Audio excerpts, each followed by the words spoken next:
우리는 흔히 설교에 감동을 받거나 깨달음이 있을 때 은혜 받았다라는 표현을 씁니다. 근데 사실 은혜라는 말은 어떤 대상의 가치나 공적에 관계없이 주어지는 호의와 사랑을 의미합니다. 그러니까 어떤 수고나 공로에 대한 보상으로 주어지는 것이 아니라 무자격자, 부적합한 자, 공로 없는 자에게 일방적으로 주어지는 호의와 혜택을 은혜라고 합니다. 어떤 분은 이 은혜를 공짜다 이런 개념으로 설명을 했습니다. 어떻게 보면 가장 쉽고 간단한 개념을 설명한 것이라 할 수 있습니다. 기독교에서 가장 중요한 개념 중에 하나가 은혜입니다. 구원은 이러한 하나님의 은혜로 출발하기 때문입니다. 하나님은 태초부터 우리에게 은혜를 베풀어 주셨습니다. 그리고 그 은혜의 절정은 십자가입니다. 우리가 본질상 진노의 자녀라고 했고 또 우리가 행한 것들을 생각해 본다면 죄의 진노를 받는 것이 마땅합니다. 그런데도 하나님은 우리를 살리시기 위해서 아들을 주셨고 그 아들을 십자가에서 우리 대신 죽게 하신 후에 우리를 자녀 삼으시고 구원의 길을 열어주신 것입니다. 이렇게 우리는 신앙생활하는 것 자체가 은혜이고 은혜의 연속이기 때문에 살다 보니까 사람들은 은혜는 받는 것, 그래서 은혜를 더 주시옵소서 이렇게 은혜를 받는 것으로만 생각하기 쉽게 되었습니다. 그러나 신앙은 주신 은혜를 받는 것에서 시작하지만 받은 은혜에 보답하고 나누는 것으로 이어져야 합니다. 은혜에는 책임이 따르며 사명이 부여된다는 것입니다. 즉 신앙생활은 주신 은혜를 깨닫는 것에서 시작하지만 은혜 받은 자가 받은 은혜를 갚고 나누는 것으로 완성되어야 한다는 것입니다. 오늘 본문이 그런 내용을 담고 있는데 오늘 본문을 이해하기 위해서 이 본문의 배경을 잠깐 설명을 드리겠습니다. 이 사도 바울이 복음을 전하면서 다닐 당시에 이 복음의 출발지 되는 어머니 교회 역할하는 예루살렘 교회가 있는 그 지역에 수년 동안 큰 흉년이 이어집니다. 그러니까 요즘처럼 저장 능력이나 관리 시스템이 되어 있지 않은 시절에는 한 해만 흉년이 들어도 큰 어려움을 겪고 고통을 당하는데 몇 년 동안 이 흉년이 이어지게 된다는 것은 가난한 사람들에게는 정말 말할 수 없는 경제적인 고통이 되는 것이죠. 특별히 이 유대교에서 갈려 나온 것이라고 배척을 당하고 또 소외당해왔던 이 기독교인들에게는 당시 유대 사회의 사회 안전망에서 소외되기 때문에 그들이 어려움을 처했을 때 누구도 도와주지 않았습니다. 이런 상황에서 예루살렘에 있는 교회들의 어려움을 도울 수 있는 유일한 사람들은 이방에 흩어져 있는 이방인 교회 교인들밖에는 없었습니다. 우리도 그렇죠. 아무도 안 도와주는데 도와줘야 될 필요성 있는 경우가 있어요. 예를 들면 이 선교사님들 같은 경우 그렇습니다. 우리가 선교사님을 파송해서 그 나라에 사역을 하고 있는데 그분들이 어려움을 당하게 되었을 때 그 나라에서 그들을 돕지 않습니다. 왜냐하면 그들은 외국인이고 그들이 요청해서 온 사람들이 아니기 때문에 그들을 도울 수 있는 유일한 사람들은 그들을 파송한 나라의 교회에서 그들을 돕지 않으면 그들의 어려움을 해결해 줄 수 없는 것과 같은 것이죠. 그래서 바울은 자기가 복음을 전해 세운 교회에 이런 예루살렘 교회에 어려움 당한 사실들을 알리면서 모금 운동을 벌여왔습니다. 이 본문에는 연보라 이렇게 썼는데요. 이 연보라는 말은 이 구제 헌금, 구제를 위해서 목적 헌금을 모으는 것을 말합니다. 이 예루살렘 교회를 돕기 위한 이 연보로 구제 헌금을 모금하는데 이 고린도 교회가 선제적으로 이 일에 시작을 했던 교회임을 알 수 있습니다. 오늘 보면 10절에 보면 너희가 1년 전에 행하기를 먼저 시작할 뿐 아니라 원하기도 하였은즉 그랬습니다. 그러니까 이미 1년 전에 이 모금 운동에 참여하기를 원해서 시작한 교회가 고린도 교회라는 겁니다. 그런데 무슨 연유에서인지 이게 중간에 중단돼 버리고 말았습니다. 처음에는 뭐 요란하게 뭐라도 할 것처럼 시작을 했는데 중간에 중단되고 모금이 안 이루어지는 겁니다. 7절에 보면 오직 너희는 믿음과 말과 지식과 모든 간절함과 우리를 사랑하는 이 모든 일에 풍성한 것 같이 이 은혜에도 풍성하게 할지니라 그랬습니다. 고린도 교회는 겉으로 볼 때 매우 풍성한 교회였습니다. 믿음도 좋은 것처럼 보였고 말도 잘했고 지식도 있고 간절함과 사모함도 있고 또 주의 종들을 사랑하는 그런 마음도 있었던 것 같습니다. 그런데 그들에게 한 가지 약점이 있는데 그게 뭐냐면 나누고 베푸는 훈련을 못했다는 겁니다. 그래서 남을 위해 희생하고 섬기고 자기 것을 나누는 훈련이 되어 있지 않으니까 지식으로는 많이 자란 교회처럼 보이지만 그걸 나누는 행동과 삶으로 이어지지 못했다라는 것이죠. 항상 그렇듯이 이론만 갖춰지고 삶으로 고백되지 못한 신앙은 반드시 문제를 일으키게 되어 있습니다.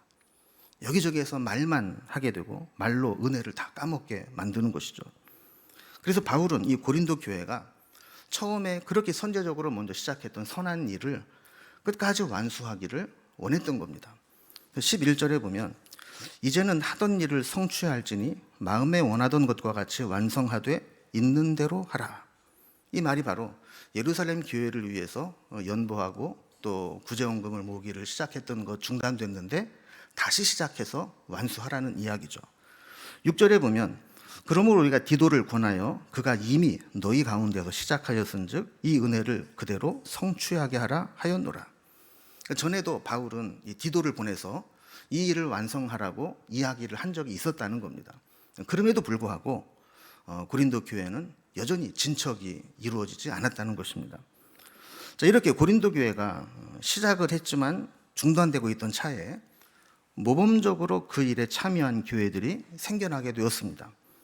그래서 바울은 고린도 교회에 이 일에 열심을 내었던 마게도니아 교회들을 소개하면서 뭔가 분발하기를 원했던 것이죠.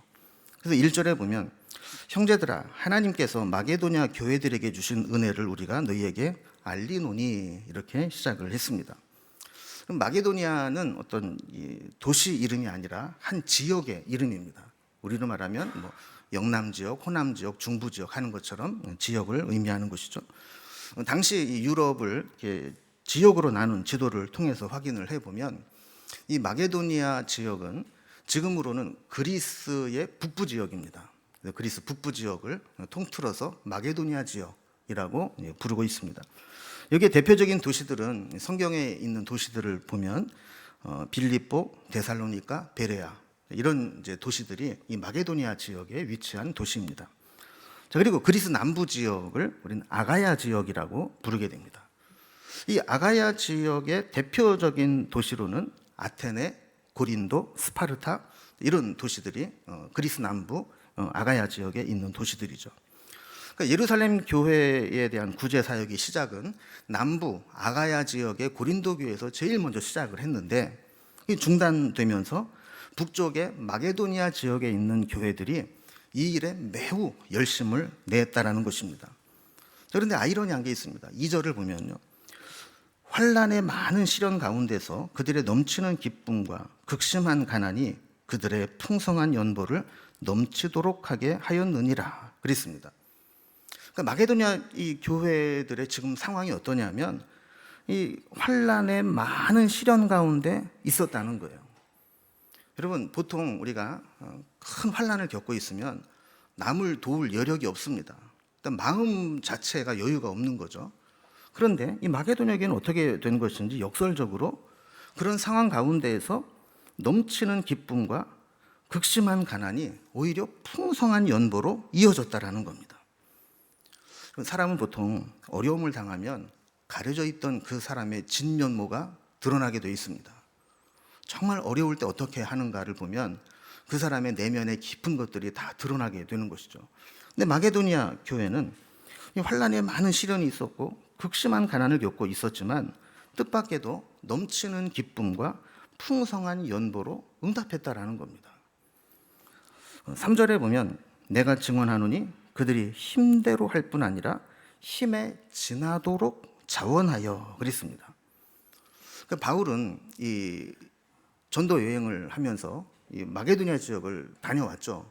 그러니까 그 교회에 복음을 전하고 교회를 세우면서 그 교회 형편을 누구보다 잘 알고 있습니다.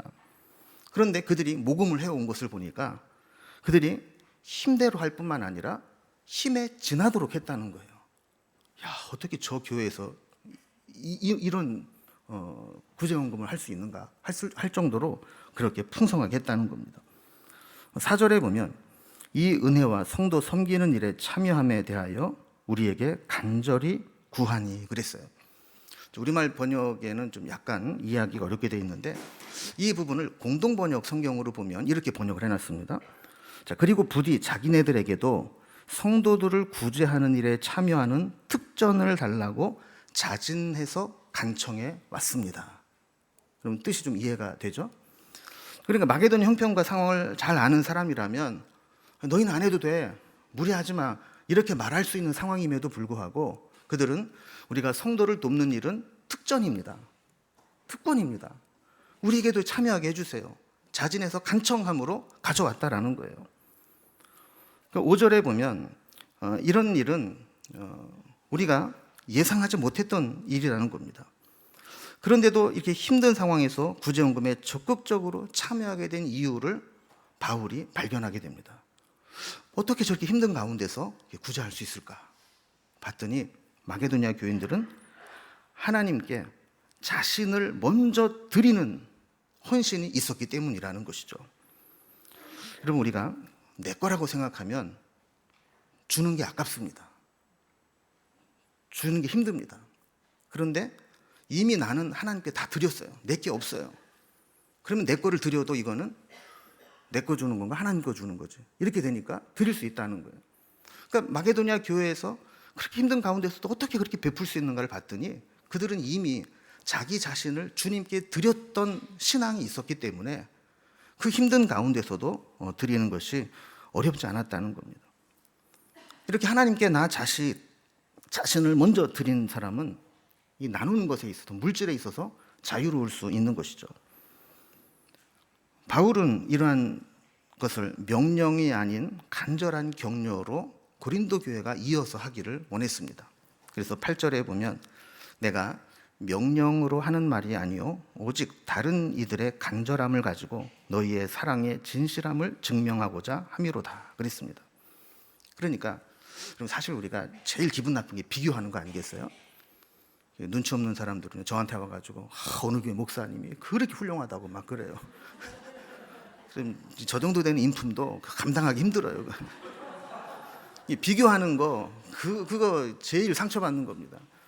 그러니까 바울도 지금 고린도 교회에 마게도냐 얘기를 하면서 내가 너에게 뭐 상처를 주고자 하거나 아니면 강압적으로 명령해서 이 마게도냐도 힘든 가운데 안에 니들도 해라 이렇게 명령하는 게 아니라는 거예요. 다만 너희들이 먼저 시작했고 너희들이 원하는 마음이 있었는데 어떤 요인에서 중단되었으니까 마게도니아처럼 그들의 간절함을 통해서 너희 사랑의 진실함을 증명하는 계기가 되었으면 좋겠다. 이렇게 권면을 하는 겁니다. 오늘 본문에 보면 1절, 4절, 6절, 7절, 9절에 계속해서 은혜라는 단어가 반복됩니다.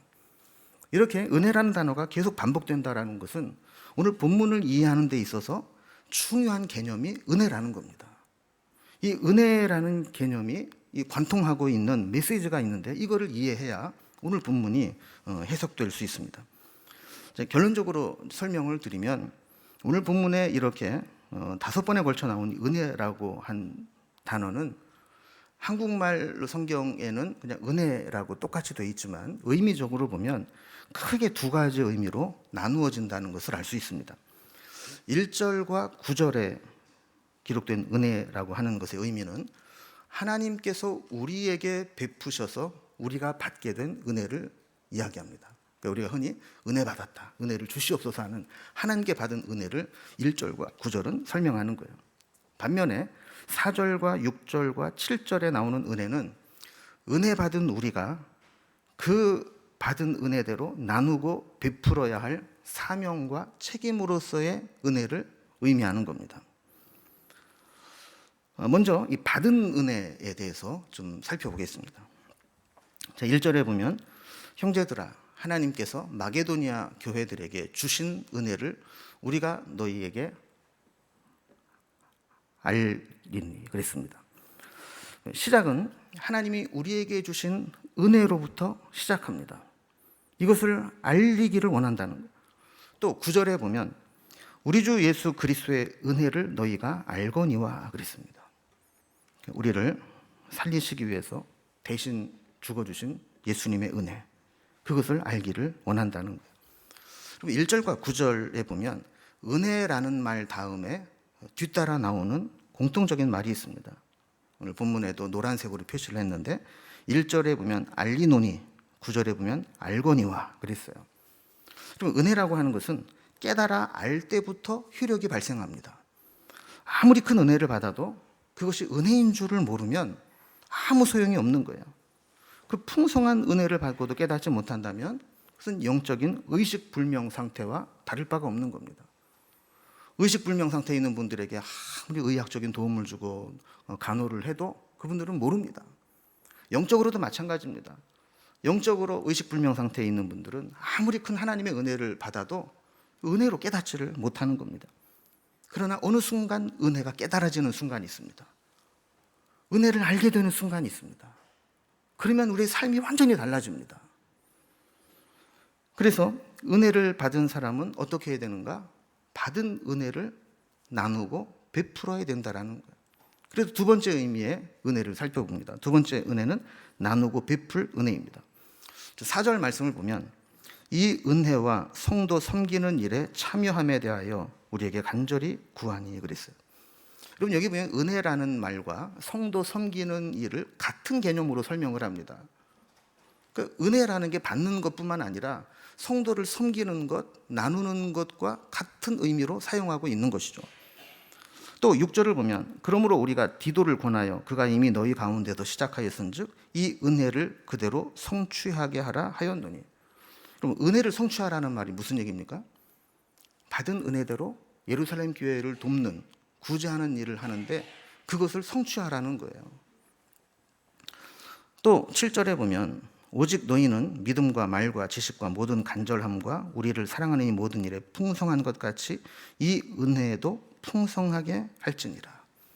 고린도 교회가 다른 면에 있어서는 풍성한 게 많았는데 나누는 것, 베푸는 것, 은혜를 갚는 것을 몰랐는데 이제는 그것까지도 풍성하게 되기를 원한다라는 이야기를 하는 겁니다.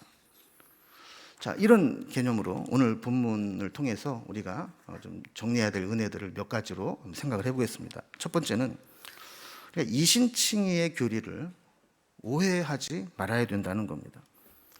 구원론의 핵심이 되는 교리 중에 하나가 이신칭의의 교리죠. 우리가 잘 아는 대로 믿음으로 의롭다함을 얻는다는 교리입니다. 이 말은 우리가 구원받고 의롭게 되는 데 있어서 우리 개인의 공로나 자격이 개입될 소지가 없다는 겁니다. 전적으로 하나님의 은혜이고 전적으로 믿음으로만 가능하다는 것이죠. 자, 그런데 믿음으로 의롭다함을 얻는다는 이신칭의의 교리를 오해하게 되면 믿으면 다고 믿으면 끝이고 믿고 난 후에 구원받았으면 앞으로 우리 행위나 삶은 어떻게 살아도 괜찮다라고 오해할 수 있다라는 거예요. 그럼 이신칭의는 구원받는 과정에서 필요한 것이지 구원받고 난 후에 하나님의 자녀된 자에게도 문자적으로 적용하면 오해가 될 수 있는 교리입니다. 그래서 야고보는 행함이 없는 믿음은 죽은 믿음이다. 행함으로 너희의 믿음을 증명해라. 이렇게 계속 강조하는 거 아니겠습니까? 어떤 책에 보니까 재미있는 표현을 했어요. 굴뚝에 연기가 나지 않는다면 불을 떼지 않은 것이다. 그럼 우리가 은혜를 받았는데 은혜 받은 자로서 은혜를 베풀고 나누지 않는다면 그게 진짜 은혜 받은 건지 의심할 수밖에 없다라는 겁니다. 당연히 우리가 은혜를 받았다면 믿음의 증거가 행함으로 나타나야 된다는 것입니다. 여러분, 술, 담배 하는 사람들이 예수를 믿고 교회를 나오게 될 때 술, 담배 문제가 걸림돌이 될 수 있습니다. 그럼 그런 사람들에게 우리가 뭐라고 해야 됩니까? 맞다고. 당신은 술, 담배 다 끊고 나서 예수 믿으라고 그럽니까? 아니죠. 술, 담배가 중요한 게 아니라고. 일단 예수 믿고 구원받는 게 중요하다고.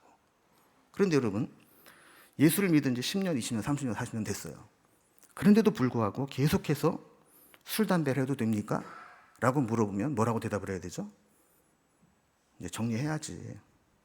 이렇게 되는 거예요.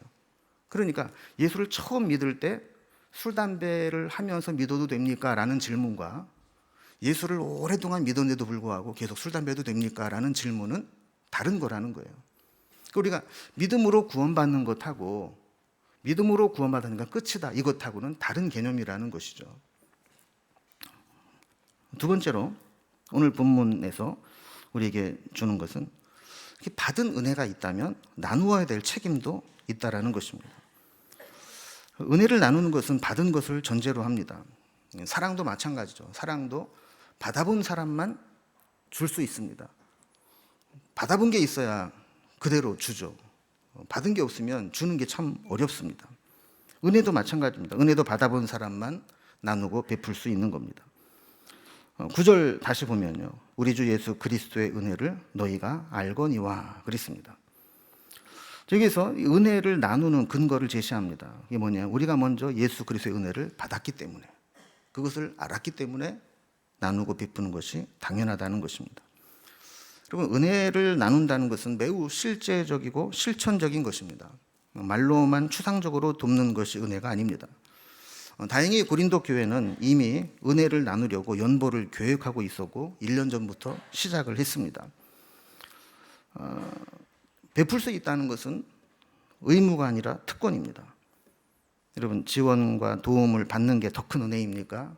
아니면 나누고 베풀고 세금도 많이 내고 하는 게 더 큰 은혜입니까?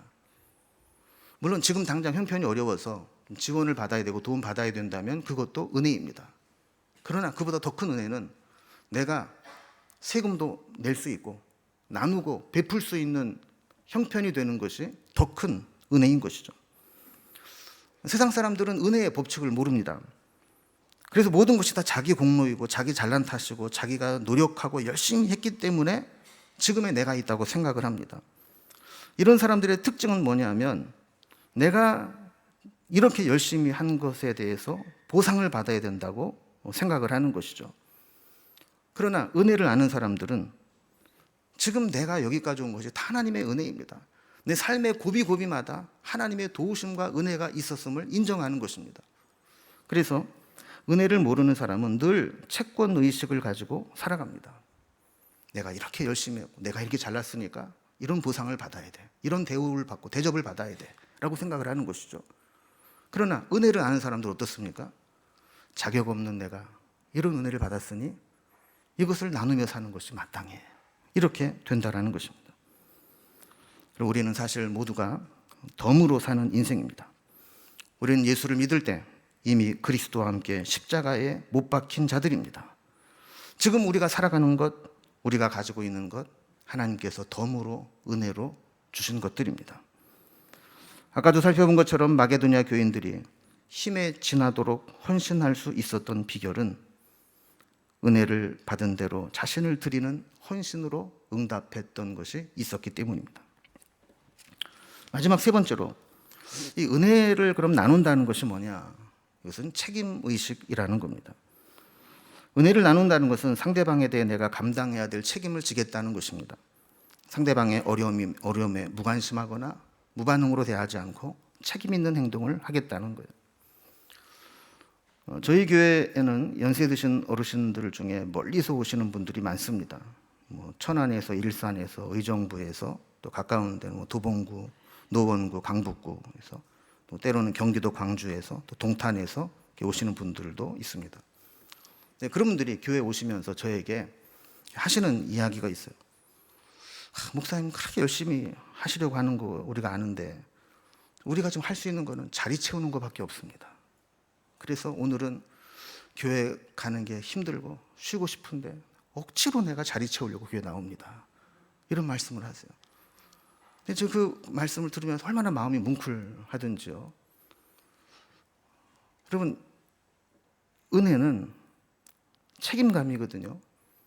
내가 지금 뭔가를 해야 되는데 할 수 있는 게 이것밖에 없다 그러면 내가 힘이 들어도 억지로라도 나와서 자리라도 채우고, 그 자리가 채워져야 목사가 힘이 나는 걸 아니까 그렇게 하시겠다는 거예요.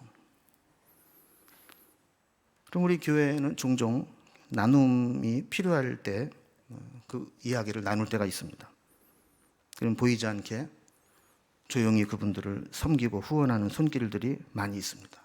제가 그분들을 잘 압니다. 근데 제가 보기에도 참 귀하게 여겨지는데 하나님이 그 모습을 볼 때 얼마나 귀하게 여기시겠습니까? 어떤 책에 보니까 우리가 남을 돕고 이렇게 나누는 방법이 세 가지가 있답니다. 첫째는 자기에게 필요 없는 것들을 나보다 형편이 못한 사람들에게 주는 것입니다.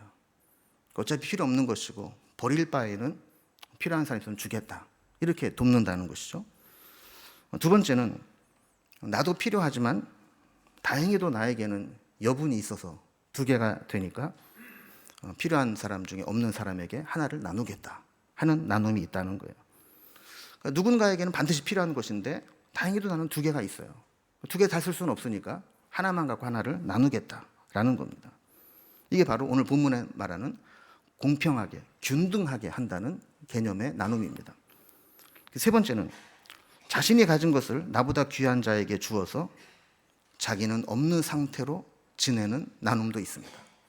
그러니까 나는 좀 굶고 불편하고 고통을 좀 참으면 되지만 내가 포기함으로 인해서 누군가에게 생명을 살릴 수 있다면 내 고통과 불편함은 감수하고 없는 상태로 살 수 있다.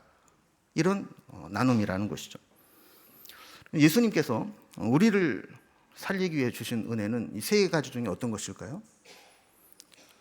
9절 말씀 보면 우리 주 예수 그리스도의 은혜가 너희가 알거니와 부요하신 이로써 너희를 위하여 가난하게 되심은 그의 가난함으로 말미암아 너희를 부요하게 하려 하심이라 그랬습니다. 그러니까 주님은 우리를 구원하기 위해서 스스로 가난하게 되셨다는 겁니다. 이 가난은 무소유와 같은 경제적 가난만 의미하는 것이 아니라 성육신에서 내려오신 것, 그리고 우리의 죄를 대속하기 위해서 십자가에서 대신 죽으신 것, 그로 인해서 우리가 생명을 얻게 되는 것을 의미하는 것이죠. 예수님이 자발적으로 가난하게 되고 낮은 자리에 처함으로 우리가 부유하게 되고 생명을 얻게 되는 것, 이것이 진짜 돕고 섬기는 나눔입니다. 근데 바울은 고린도 교회에 이런 세 번째 나눔을 요구하지는 않았습니다. 두 번째만 해도 된다 하는 거예요. 예수님처럼 남을 부유하기 위해 스스로 가난하게 되는 것까지 요구하지 않으셨어요. 12절에 보면 할 마음만 있으면 있는 대로 받으실 터이요 없는 것은 받지 아니하시리라 그랬습니다. 이 뒷부분에 없는 것은 받지 아니하시리라 라는 의미는 공동번역에 보면 없는 것을 억지로 내라는 말이 아닙니다, 이렇게 되어 있어요. 그러니까 있으면 나눌 수 있으면 나누는 것이고 없는데 막 빚내서 막 억지로 하라는 얘기는 아니다라는 이야기입니다. 그래서 13절과 14절에 보면 반복되는 단어가 있습니다. 이게 균등이라는 단어입니다. 넉넉한 사람이 넉넉한 것을 나누어서 부족한 자를 보충해 주어서 모든 사람이 균등하게 되는 것이 하나님의 뜻이라는 것입니다. 13절에 보면 다른 사람들 평안하게 하려고 너희를 곤고하게 하려는 것이 아니다 그랬어요. 공산주의처럼 억지로 가진 자의 것을 빼앗아서 없는 자에게 나누어 주고 억지로 균등을 맞춰서 하향 평준화를 시키고 다 못 살게 만드는 것이 아니라는 겁니다. 14절을 보면 지금 넉넉한 것으로 예루살렘 교회의 부족함을 보충해 주면 후에 그들이 넉넉해지고 고린도 교회가 부족해질 때 그들이 너희를 보충해 줄 게 아니냐, 그렇게 되면 서로 균등해질 게 아니냐, 지금 이런 이야기를 하는 겁니다. 자, 그러면서 한 가지 예를 듭니다. 출애굽기 16장 18절 이하에 기록된 광야에서 만나를 내리셨을 때의 예를 드는 거예요. 광야를 지내오는 40년 동안 이스라엘 백성들은 농사짓지 않았지만 하나님께서 하늘에서 내리는 만나로 먹고 살았습니다. 그런데 하나님께서 그 과정에서 이스라엘 백성들을 훈련시킨 것이 있습니다. 뭐냐면 많이 걷어봐야 못 쓴다는 거예요. 욕심을 부리고 더 많이 긁어 모았는데 그 다음 날이 되니까 썩고 냄새가 나고 벌레가 생겨서 처치곤란입니다. 또 어떤 사람은 몸이 아프거나 특별한 사유가 있어서 만나가 내릴 때 거두러 가지 못했습니다. 그런데도 불구하고 옆에 있는 사람들에게 내가 오늘 만나를 먹고든지 나눠줍시다 그러면 다 나눠줬다는 거예요. 왜? 내일이면 만나는 또 내리니까.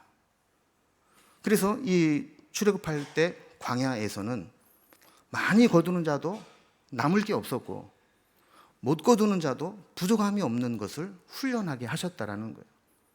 하나님은 오늘 우리에게 그러한 삶을 원하신다는 것이죠. 조금 여유가 있다면, 나눌 수 있다면 남들보다 더 큰 은혜를 받았다면 그 은혜를 나누며 살아가는 것이 필요하다라는 것입니다. 말씀을 정리합니다. 우리는 신앙생활하면서 너무 은혜를 받는 것에만 익숙해 있습니다. 그래서 맨날 주시옵소서, 주시옵소서. 잠언의 표현에 보면 다고 하면서 계속 달라고만 하고 살아가는 거예요. 그러나 그것은 우리가 처음 은혜 받을 때 이야기고, 이제 우리가 은혜를 받았으면 그 은혜를 베풀고 나누는 사명과 책임으로서의 은혜도 감당해야 된다라고 말씀하는 겁니다. 여러분, 지금 상황이 은혜가 필요한 분들이 있습니다. 여러분들에게는 하나님을 붙잡고 하나님 주신 풍성한 은혜를 누리십시오. 그러나 어느 정도 은혜를 받고 나에게 풍성함이 있다면 이제는 그것들을 나누고 베푸는데도 사용할 수 있는 은혜가 있기를 주님의 이름으로 기원합니다. 기도하겠습니다.